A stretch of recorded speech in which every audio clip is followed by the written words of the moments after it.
Меня зовут Роман Спиридонов, в эфире программа «Бугуня». Это значит, будем обсуждать самые последние новости и, конечно же, говорить о главных темах недели. Присоединяйтесь к нашему эфиру, мы начинаем. Добрый вечер. Зеленський готовий хоч 100 разів потиснути руку Путіну. Все заради повернення Криму. Президент розповів про обранців Кремля, яких отримують в Криму. Коли їх звільнять. Європейська Рада подовжила санкції проти Росії. Як надовго? И гость нашей студии, ветеран национального движения, крымско-татарского национального движения Синвер Кадыров. Добрый вечер. Рад приветствовать вас в студии. А начнем мы с такой вот новости. Смерть ветерана национального движения Виджея Кашка наступила вследствие действий силовиков. Об этом сообщил адвокат Николай Полозов. Сейчас мы узнаем, есть ли он с нами на связи. Так, мне подсказывают, что еще нет. Виджея Кашка мной было заказано независимое медицинское исследование с привлечением российских и испанских экспертов, которые на основании материалов, собранных следователем в рамках доследственной проверки, составили экспертное заключение. Согласно выводам экспертов, стремительное ухудшение состояния здоровья Виджея Кашка и наступившая смерть находятся в прямой причинно-следственной связи с действиями российских силовиков, осуществляющих ее задержание. Эксперты подробно указали, какие именно обстоятельства и какой комплекс действий привел к таким тяжким последствиям. И Николай Полозов таки с нами на связи. Добрый вечер, Николай. Здравствуйте. Что вам теперь делать с этой информацией? Вот как быть? Что дальше? Ну, в настоящий момент мной подана жалоба на имя руководителя следственного органа. Жалоба связана с внесением постановления об отказе в возбуждении уголовного дела. И в этой жалобе те сведения, которые получены из экспертизы и полученные по результатам материалов проверки, мы рассчитываем на то, что следствие отменит это постановление, и как минимум будет возобновлена проверка, как максимум будет возбуждено уголовное дело в отношении тех лиц, которые причастны к смерти Виджея Кашка. Давайте проговорим подробнее по тем фактам, которые говорят о том, что это было действительно убийство, по большому счету, силовиками оккупационными. Ну, что касается фактической стороны дела, то ее смерть наступила практически сразу после задержания силового, которое происходило 23 ноября 2017 года, в ходе которого были задержаны она, Асан Казимаметов, Руслан Трубач и Герди Дерменджи. Дело в том, что поскольку Виджея Кашка женщина была пожилого преклонного возраста, стрессогенная ситуация, в которую она попала, провоцировала стремительное ухудшение состояния здоровья, обострение ишемической болезни сердца, аритмии. И в конечном счете, без оказания надлежащей медицинской помощи, эти, скажем так, обстоятельства приводят к смерти. И был шанс ее спасти, была вызвана скорая помощь, но не сразу поехала в больницу. Как выяснилось, в отношении Виджея Кашка следователь проводила следственные действия, а именно выемку денежных средств, которые Юсуф Айтан передал. Это заняло достаточно много времени, около 15 минут. Все это время следователь удерживал Виджея Кашка, прямо сам в карете скорой помощи, проводя эти действия. Это было то время, когда скорая могла доехать до больницы, и уже в условиях стационара весь необходимый комплекс реанимационных мероприятий Виджея Кашка мог быть оказан. Этого сделано не было. Я считаю, что следователь МВД допустила как минимум преступную халатность, которая повлекла тяжкие последствия. Собственно, когда Следственный комитет проводил проверку, на этот факт он даже совершенно не обратил внимания. Поэтому мы рассчитываем на то, что после рассмотрения нашей жалобы эта ситуация исправится. Если этого не произойдет, у нас остается возможность обжаловать эти действия в судебном порядке до исчерпания всех, скажем так, возможностей защиты интересов семьи Кашка в рамках российской юрисдикции и в последующем обращаться в международные инстанции. Когда вы начинали это расследование, была информация о том, что есть какие-то факты, говорящие о том, что Виджей Кашка ударили прикладом во время задержания активистов. Подтверждается ли эта информация сейчас? Что касается этих фактов, мы рассчитываем, что в случае возобновления проверки показания очевидцев, которые давали такие показания, будут учтены и будут, скажем так, лежать в основе обвинения.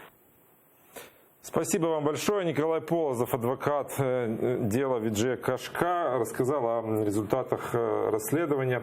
Верите ли вы в то, что действительно это дело может быть расследовано и виновные наказаны будут? Ну, исходя из практики, конечно, не очень верится, что этому делу дадут ход. Но это не говорит, что с нашей стороны не должны быть никаких действий. Я полностью поддерживаю позицию, которую высказал Полозов, что необходимо действительно подать исковое заявление на возбуждение уголовного дела. И на этом не останавливаться. Потому что, пройдя определенные инстанции, можно будет выйти, опять-таки, на международную арену. Но Николай Полозов может это решать какими-то своими способами там в России, да, и на территории оккупированного Крыма. А что мы можем сделать здесь, на материке? В данном случае, я думаю, что с нашей стороны, и, наверное, не столько с нашей, сколько, в первую очередь, со стороны государства Украины должны быть предприняты действия по обеспечению, скажем, консультативной помощи, материальной помощи, заключения договора с, скажем, адвокатами, которые бы, в общем-то, возбудили бы, написали бы исковые заявления о возбуждении уголовного дела и отсюда сопровождали бы это дело. Эта история очень тесно перекликается с историями политических преследований, и темы, которая постоянно звучит в СМИ и в поле зрения журналистов и политиков, это возвращение наших пленных, в том числе и крымских заложников. И вот возвращение крымских заложников – это одно из условий, которое позволит Владимиру Зеленскому пожать руку Владимиру Путину. В эфире телеканала «1+1» он прокомментировал свое заявление о том, что готов это сделать с российским президентом. Давайте послушаем. Якщо ми хочемо, а ми дійсно цього хочемо, дійсно дуже хочемо припинити війну, ми повинні розмовляти. Я скажу вам відверто, якщо завтра нам повернуть нашу землю, наш тимчасово окупований Донбас, то я можу ще 10 разів потиснути руку. А якщо нам повернуть наш Крим, а його обов'язково колись повернуть, можна і 100 разів потиснути. В Кремле уже отреагировали на эти 100 рукопожатий Зеленского. Давайте послушаем Дмитрия Пескова. Що стосується Криму, то краще тиснути Путіну руку, не піднімаючи питання Криму. Це точно можна сказати. А що стосується Донбасу, то тут не Путіну треба тиснути руку, а виконувати Мінські угоди. Как вам тон пресс-секретаря?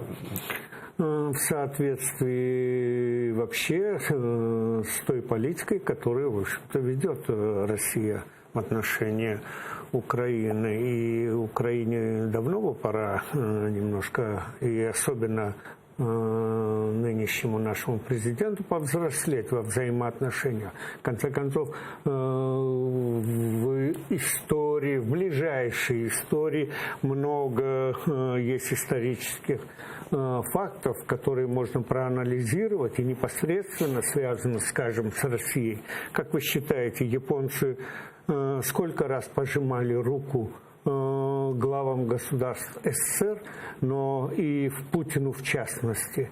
Но от этого вопрос территории не решился, да? Хотя Япония и Украина – это несопоставимые. Не надо забывать, что Япония постоянный, да, участник G7. одна из ведущих экономик и так далее.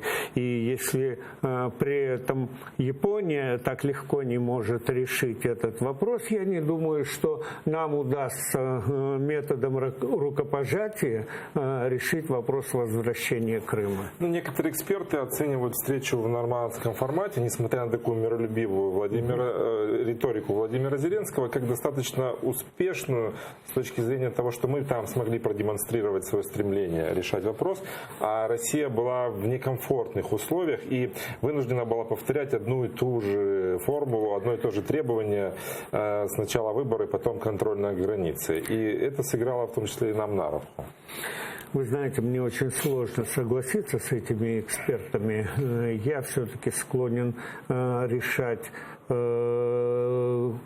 подобные встречи по их результатам, кто что добился. И я не помню, кажется, у вас в эфире я говорил, что я все-таки больше склоняюсь к тому, что единственная основная цель этой встречи это было решение газового вопроса для России. Но ведь он тоже еще не решен. Но как раз-таки в этом вопросе произошли подвижки, да? И я вам скажу, что со стороны России, мне кажется, как раз-таки взамен на это будет предоставлена возможность первого обмена, где этот обмен всех на всех почему-то разбился на 3 этапа, да? Да. Почему-то, кстати, нет ответа на этот вопрос. И поэтому я думаю, что как раз-таки вот этот ключевой момент,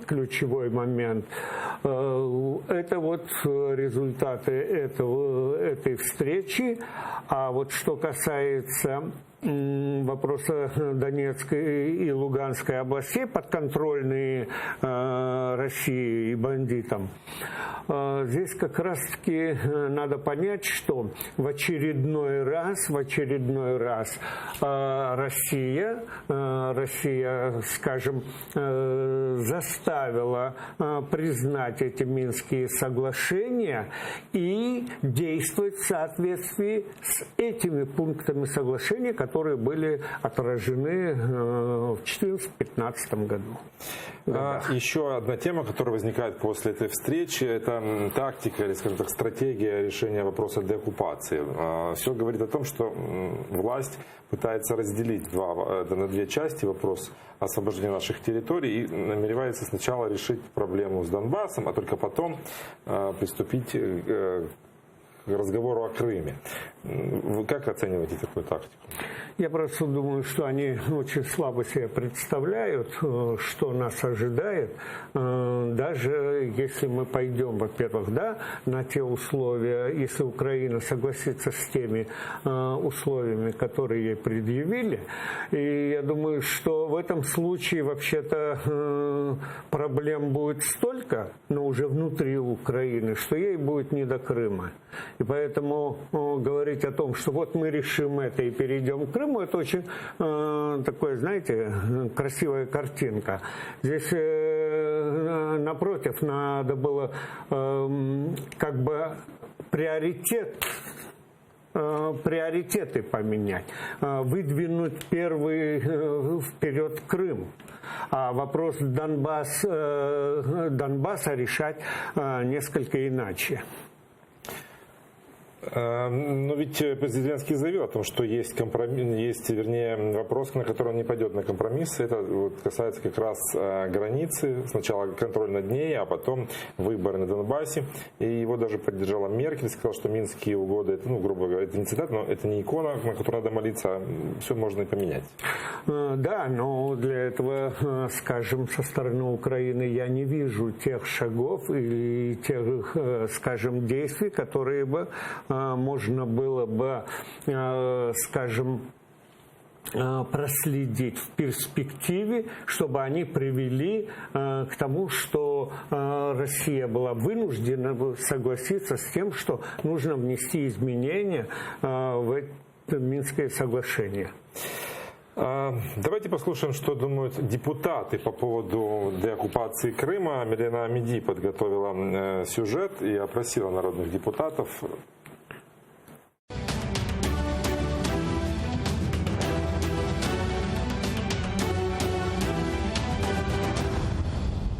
На Хрещатику я вже з'ясувала, як українці ставляться до того, аби повернутися до теми Криму у нормандському форматі за 4 місяці. Більшість з них взагалі не вірить у те, що Росія так легко піде з півострова. Ну а тепер настала черга питати в нардепів. Я думаю, що немає такої загрози в тому, що хтось, не дай Боже, забуде наш Крим. Ми не можемо розглядати ніякий особливий статус Донбасу, ніякий інший документ, якщо в ньому не буде прописано теми Крим. Не можна відділяти питання Донбасу від питання Криму на геополітичному рівні. І чим більше ми будемо їх відділяти, тим менше шансів, що ми повернемось до кримського питання. Перенесено на 4 місяці. Що це означає, які це проекти, які рішення, ми не розуміємо. Я не розумію, як Зеленський, як його команда взагалі збирається чи не збирається, і яким чином повертати Крим до складу України.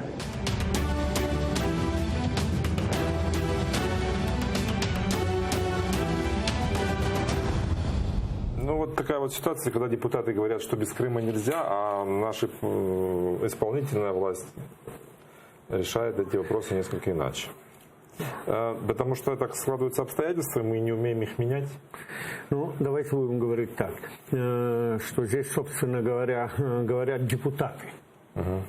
Но не говорит Верховная Рада, да, в виде какого-то законодательного акта и так далее, какого-либо документа. И поэтому исполнительная власть позволяет себе решать этот вопрос так, как она считает для себя приемлемой. Поэтому здесь обвинять одних и умалять, скажем, да, других, не получается.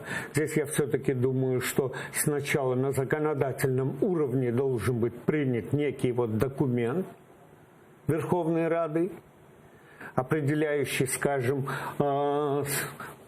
по крайней мере, да, свое видение до оккупации Крыма. И уже этот документ мог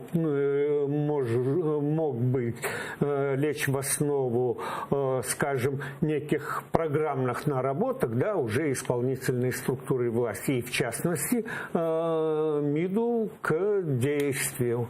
И что должно было быть в этом документе? Я затрудняюсь сказать, потому что в свое время мы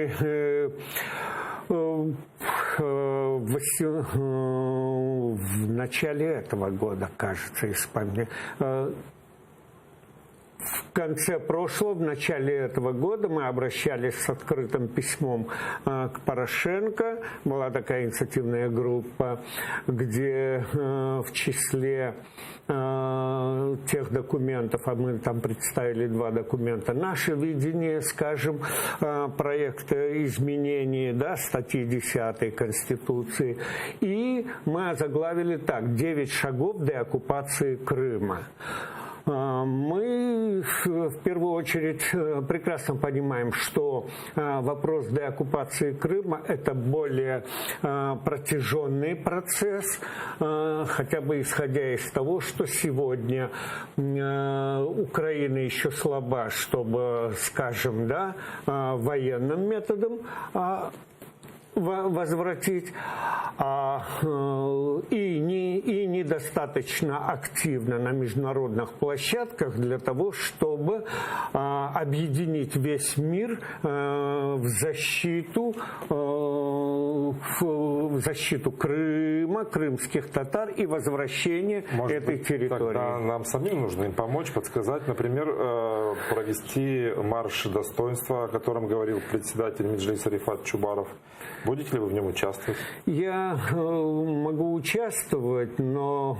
Но? Почему но? Нет, я скажу лично, я считаю, что немножко этот формат вернее, данная форма для этого формата немножко, на мой взгляд, слабая и неудачно подобранный формат. Почему? Я думаю, что гораздо сильнее можно сработать, если мы бы провели какую-либо международную конференцию. Международная конференция по восприятию не так будет эффективно. Кто вам сказал? Здесь же все зависит от того, кто будет принимать участие. В марше будут принимать участие в большей степени граждане Украины. Все граждане Украины, нет, я не очень верю в то, что в этом марше будут принимать участие представители международных организаций и дипломатов. Не знаю, возможно, кто-то и будет, но в большинстве случаев... кто-то откликнулся уже? Нет, я просто не знаю. Я не являюсь ни членом штаба, ни лицом, который, в общем-то, обсуждал этот вопрос и принимал решение. Я просто думаю, что... Возможно, как одна из форм, это другой вопрос. Но я думаю, для Украины сегодня важнее провести международную конференцию с участием действительно представителей, да, а может быть и глав государств по деоккупации Крыма и представить свой проект деоккупации. В конце концов, я думаю, что сегодня мир нуждается в одной из каких-либо новых форм подхода к решению подобных вопросов, потому что не надо забывать. Это ведь, смотрите, есть и Курилы, да? Есть и Приднестровье, есть и Абхазия, есть и Северная Осетия, есть и, скажем, Карабах, и другие оккупированные территории Азербайджана. Есть Крым. Синерга, вот у нас тут в чат пишут наши зрители, вот вопрос от одного из них. Были ли вы против блокады Крыма? Я не был против блокады Крыма. Мне удивителен сам вопрос. Не надо забывать, мы были одни из тех, которые акцентировали в свое время внимание на том, что действия украинского правительства в 2014 году, непосредственно и в первой половине 2015 года, да, они не соответствовали реальной обстановке дел. Если вы помните, Крым уже оккупирован, и на этом кордоне 15-километровые очереди фур. Ну, это такое явление первоначальное, оно было неизбежно. Как понять неизбежно? Ну, когда машины едут и дорога перекрывается, конечно, появляется. Здесь речь шла ведь не о легковых автомобилях передвижения граждан. Но ведь это же вопрос принципа остановить торговлю. Мы говорили о фурах, о торговле. Мы говорили. Другое дело, что была группа, которая потом, в общем-то, решила выступить с акцией блокады, то есть перекрыть трассу. Президент Зеленский рассказал, когда освободят украинских узников Кремля. Давайте послушаем фрагмент эфира телеканала 1+1, где он это заявил. Ми домовились, проговорили з президентом Російської Федерації, що нам потрібно вирішити питання з громадянами України, які знаходяться на території Росії, і які знаходяться на території Криму. Це інший буде трек. Я думаю, що ми його будемо проговорювати після обміну всіх узгоджених на всіх узгоджених. И сейчас с нами на связи адвокат Назим Шейхмамбетов. Добрый вечер, Назим ага. Добрый вечер, Алейкум селям. Как вы восприняли заявление Владимира Зеленского, который говорит в том числе о том, что есть 3 этапа, и Крым фактически на 3-м месте? когда будут освобождать тех людей, которых в том числе и вы защищаете? Да, дело в том, что, к сожалению, так происходит, что фактически единственной формой освобождения людей от незаконного преследования это есть так называемый обмен. С одной стороны, это ярко иллюстрирует, что все эти дела носят абсолютно политический характер. С другой стороны, это обуславливает еще очень, безусловно, внимание со стороны крымчан и крымских в первую очередь, и семей политужников к этой тематике. Эта тема очень тонкая, потому что это судьбы людей, это семьи, это дети. И всякого рода заявления, они очень иногда даже болезненно воспринимаются. Что касается последнего заявления президента, безусловно, есть определенные договоренности и переговоры, как нам говорят. Но, с одной стороны, нет какой-то конкретики, с другой стороны, мы понимаем, что в любой день может произойти, скажем так, обмен. С другой стороны, мы понимаем, что обмен – это форма освобождения людей, но не форма прекращения преследования. Мы понимаем и четко отдаем себе отчет, что обменяв от них людей, это количество политзаключенных может опять-таки набрать то число, которое оно было, и может даже больше. Поэтому мы, безусловно, стараемся, прилагаем от себя возможные усилия, чтобы этот процесс произошел, это все-таки свершилось. Те люди, которые уже длительные сроки находятся в заключении, и те люди, которые уже осуждены на длительные сроки, все-таки были освобождены. С другой стороны, их освободят, скорее всего, в Украину, и они не будут лишены возможности приехать в Крым. Это, скажем, такого рода определенная гибридная депортация. Это тоже не может не печалить людей, потому что у людей здесь дом, семья, все связи, и невозможность вернуться в Крым, продолжать свою жизнь, так как было раньше, это в значительной степени вообще усложняет и усугубляет все эти процессы.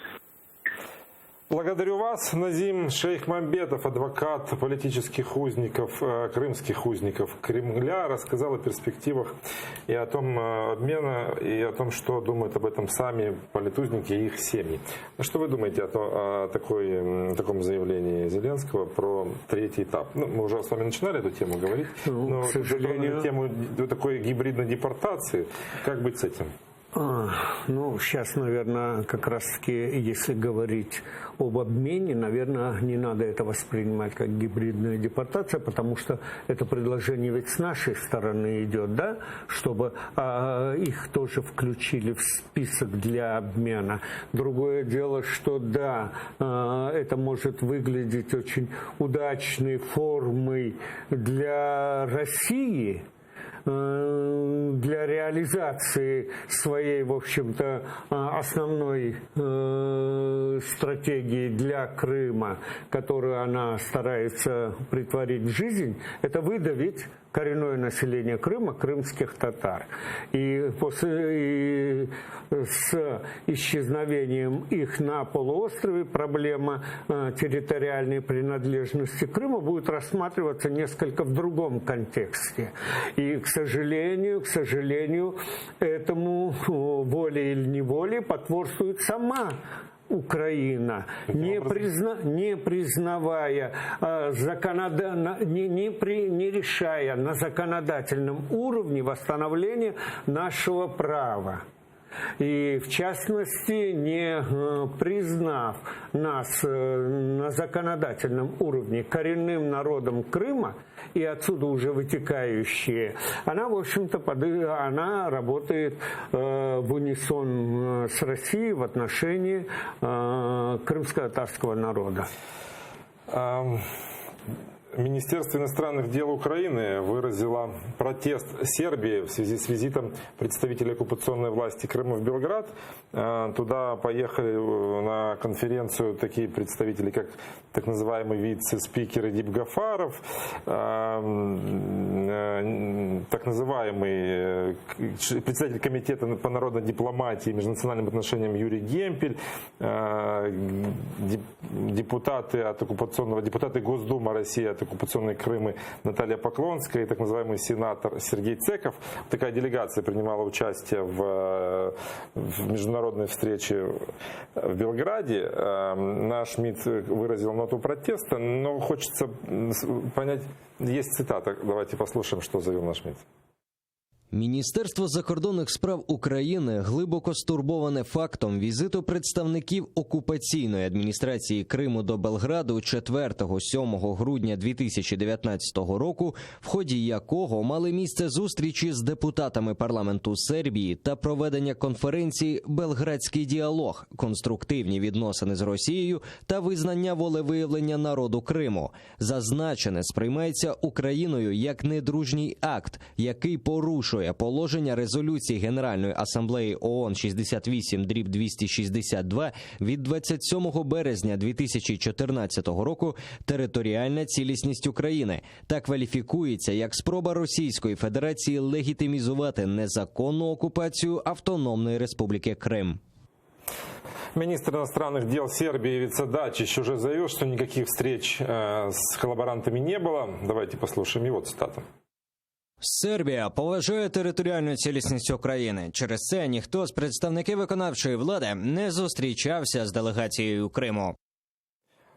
Похожая история на Чехию, когда туда тоже поехали представители от коллаборантов, Руслан Бальбек, и же с ним, и невестка Ситимира Немитулаева, предателя Украины. И тоже были заявления, что мы их не звали, они случайно, мы звали русинов, а приехали они. Вот такие вот дипломатические финты постоянно происходят. Как на это реагировать?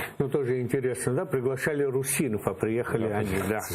Непонятно, почему русинов. А вот что касается Сербии, я могу допустить, что в Чехии немножко было иначе, хотя вот это вот заявление, что приглашали русинов. А вот Сербия, мне кажется, здесь немножко больше напоминает на некую такую, знаете, дипломатическую уловку с их стороны, потому что они тоже решают некоторые свои вопросы, видимо, через подобные механизмы. Они их запустили, ведь Сербия также в отношении Косово, да, у нее свои претензии, свои требования, свое видение решения этого вопроса. И она где-то, собственно говоря, ищет поддержку России. И поэтому она здесь старается быть и не потерять поддержку России, и, с другой стороны, в общем-то, не очень сильно навредить себе в европейском содружестве. Но, тем не менее, Европейский совет таки продлил санкции против России еще на полгода. Далее слова президента Совета Шарля Мишеля. Ми мали дискусію щодо Росії та України. Ми були проінформовані про результати нормандського саміту, який відбувся минулого понеділка у Парижі. Еммануель Макрон і Ангела Меркель оновили для нас інформацію щодо ситуації. Ми продовжили санкції на наступні 6 місяців, виходячи з того, що імплементація Мінських угод залишається важливою. Ми будемо продовжувати за цим спостерігати. Подвязали эту историю с санкциями к к нормандскому, в том числе, формату, имплементации Минским соглашением. И через 4 месяца мы ждем там новой встречи. У нас остается буквально 20 секунд. Ваш прогноз на эту встречу? Стоит ли чего-то ждать, какого-то прорыва или хотя бы каких-то решений? Не знаю, насколько прорыва, но уже в СМИ появляются где-то нотки сомнения о том, что не исключено, что вообще того следующего заседания через 4 месяца может и не состояться. И здесь кто будет стороной срыва, это покажет время, но еще не надо забывать, что следующее продление санкций вот еще через полгода. Через полгода, Ну, да? это почти одновременно. Почти одновременно. Я И оно благодарю будет вас в прямой за то, что зависимости. пришли к нам в студию. Синьор Кадыров, участник национального крымско-татарского движения, был гостем нашей студии. А сейчас в эфире «Заман» уже точно на крымско-татарском Шевкетом Наматулаевым. А мы увидимся позже. До встречи.